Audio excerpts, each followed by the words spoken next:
It's time for entertainment. Ms. She is here. Hello, Ms. She. Hello, how you doing, Israel? I'm well. Okay, so it's a year after that election of the president of the Ghana Actors Guild. I remember that I was there at the Art Center where there was massive commotion as to whether the election was going to go on or not. So finally, we had the leaders. So we had the president, Sami Fishan, we have Van Veek as vice president, and then we have Kalsum as the welfare officer. So today is exactly a year, and let's go back to talk about the Actors Guild, because recently actress Gloria Safo went giving arms to a lot of these veteran actors. Okay.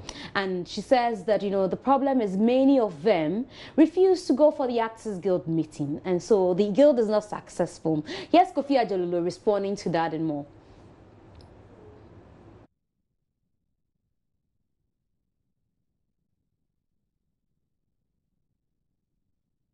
I think that neglect doesn't stem out of the fact that people have to give them money and those, but I think it stems out of the fact that we have been neglected in the sense that we don't have the right structures that must be put up by the stakeholders and even the government. That's why it happens like that. So for a very long time we have had Actors Guild, which most of the time I say hadn't been active positively enough to sort us out. One thing she also mentioned was that, you know, yes, there's you guys have a guild, but she would also blame individuals, as in she would also blame the actors and actresses for not supporting the guild enough to push the industry forward. Do you share the same sentiment? Somehow I do. But I don't blame the artists, and it even applies to me. Our work that we do, we don't have specific dates. We don't work in our office Monday to Friday, 8 o'clock to 5. We don't do that. Now, if there's a meeting, like on Saturday, and I've been contracted by a producer to come to work, and he's scheduled me to come on Saturday, how do I leave that one and come to meeting? So we need all the other stakeholders need to coordinate very well. Maybe we might not have any well-organized Actors Guild. You know, I don't know when that's going to happen. But let's talk about the DJs in Ghana. Now, the hottest DJ, or the DJ of the Year Awards, is coming off this weekend. And, you know, when we had the Ghana Music Awards, there was lots of complaint from DJs that when these artists go pick up the awards, they forget who plays their song, who makes the song hit song. Yes, DJ Black also reacting to that. Well, yeah, with the recent Ghana Music Award, a lot of DJs were complaining that, yeah, they help promote the artists that are there, and when the DJs do thank yous, I mean, let me put it this way. Most DJs in Ghana feel that when the artists get the publicity and all that, they forget about them. Not that they're asking for recognition, but, you know, the same way you used to call them when you wanted them to play your track, not the same way you should call them when, you know, your track is blowing. That's all.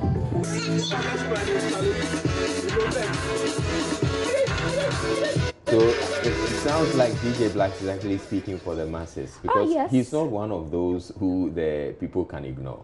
Well, so he says, if you don't ignore me when, you know, you're becoming, you know, a star, when you become a star, don't ignore me. Who tells you that? Some of these guys, they forget.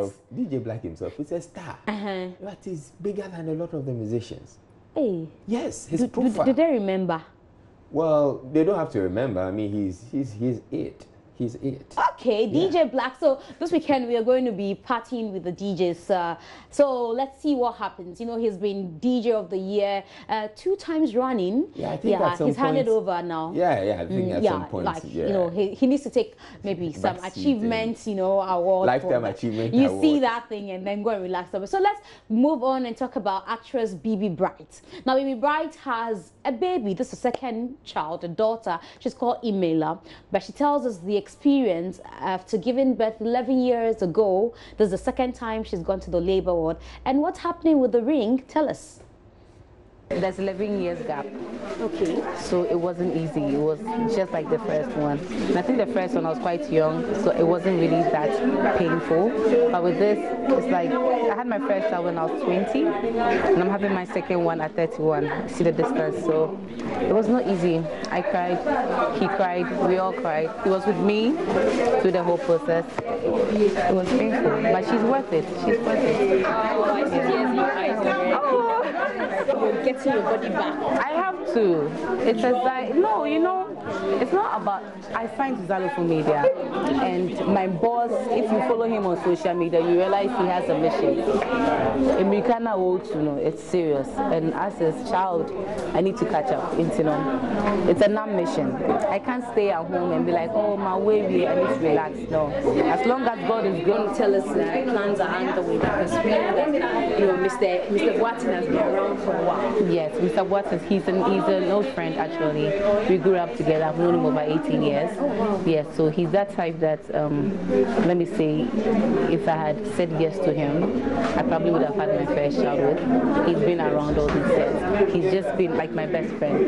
So when the time came when you realize that there's no one out there, but this guy has been there, even though he's not asked you out, you could see that he had a feeling for you. So why don't you just give it a try?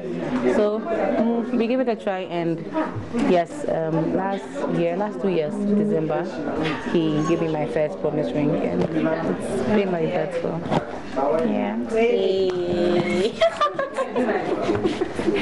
Yeah. So I'm sure the boss will be bringing anytime soon. Of course, he should. I'm telling him he should do. He's not proposed that one. So I'm telling you, I can see I'm ready. You can propose, yeah. So she's using our network to prove. It tells you that it can reach far and wide. You know, the man will definitely get to hear. Maybe she's been saying in the room, he's not hearing, so tell him via television, he'll hear. But here's why I saw BB. You know, before, okay, I can't ask him this question, but let's see why I saw BB and some other stars.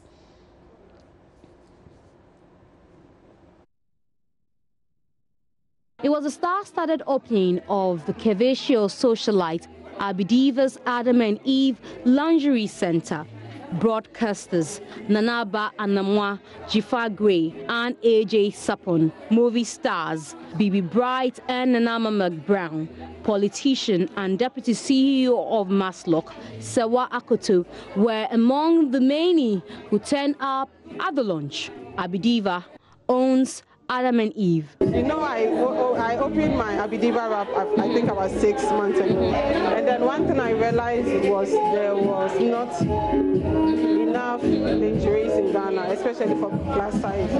So I decided to actually open this just for other women who... Actually, you bring sex dolls in? No, I'm really not going to deal with sex dolls. I'm not.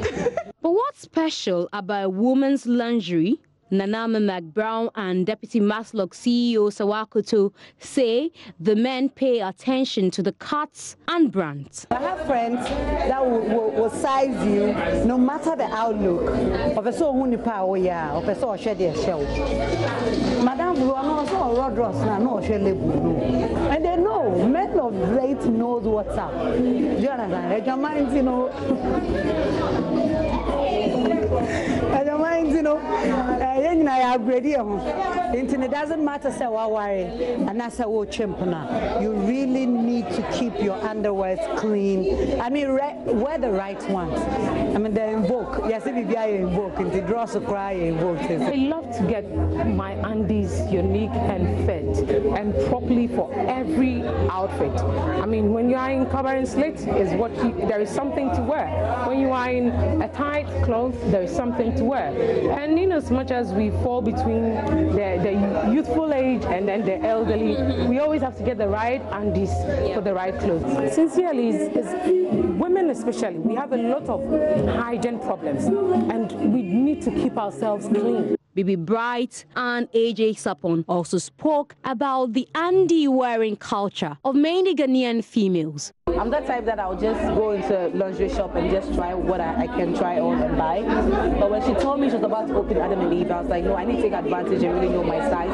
Because it's very bad. Sometimes my husband also, my fiance would want to buy me something, especially if he sees something he wants to buy and he goes like, up and outside, say there, now I'm stuck. So I realized I really take advantage of this place and just get to know my size. And as for the panties, they know my size very well. So we have a good collection here.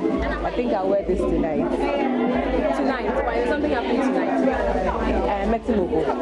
Perhaps it's Ghana, but if you you go to various parts of the world, I mean, it's easy and affordable, and it comes in packs. So if you go to some place as high street as Primark, you can get packs and packs of it easily. But in Ghana, it's not the case. In Ghana, you have to actually look for one.